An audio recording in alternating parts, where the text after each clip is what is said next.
मंडळी, आपल्या सगळ्यांना माहिती आहे सध्या कोकणामध्ये हापूसचं सीझन चालू आहे आणि आज तारीख आहे 15 मे 2026. म्हणजे आज मे. आणि आज आपल्याकडे बघा हापूसचा जो आहे माल किती अवेलेबल आहे बघा या ठिकाणी. हापूसचे आंबे आणि तुम्ही साईज बघाल ना, एक नंबर साईज आहे. बघाल तुम्ही, एक नंबर तुम्हाला दाखवतो. हे बघा, ही साईज आहे ना, एकदम क्लीन आंबा आहे एकदम. आणि सगळ्यात महत्वाचं म्हणजे काय माहिती आहे, नैसर्गिकरित्या पिकवलेला हा तयार केलेला आंबा आहे. आणि हे पिकवताना देखील आम्ही कुठल्याही प्रकारचं केमिकल वापरत नाही अजिबात.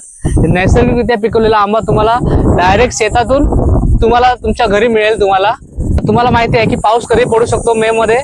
तर तुम्हाला जर 8 दिवस जास्तीत जास्त हा सीझन चालणार आहे. तुम्हाला जर हापूस आंबे हवे असतील तर तुम्ही खाली जो आपण नंबर दिलेला आहे त्या नंबरवरती तुम्ही नक्की कॉन्टॅक्ट करा. लवकरात लवकर कॉन्टॅक्ट करा. जेवढ्या तुमच्या ऑर्डर असतील त्या फास्ट द्या, कारण ह्या 8-10 दिवसामध्येच तुम्हाला आंबे छानपैकी तुम्हाला मिळतील आणि ते पण थेट शेतातून तुमच्या घरी. चला तर मंडळी, कॉन्टॅक्ट करा. ठीक आहे. बघा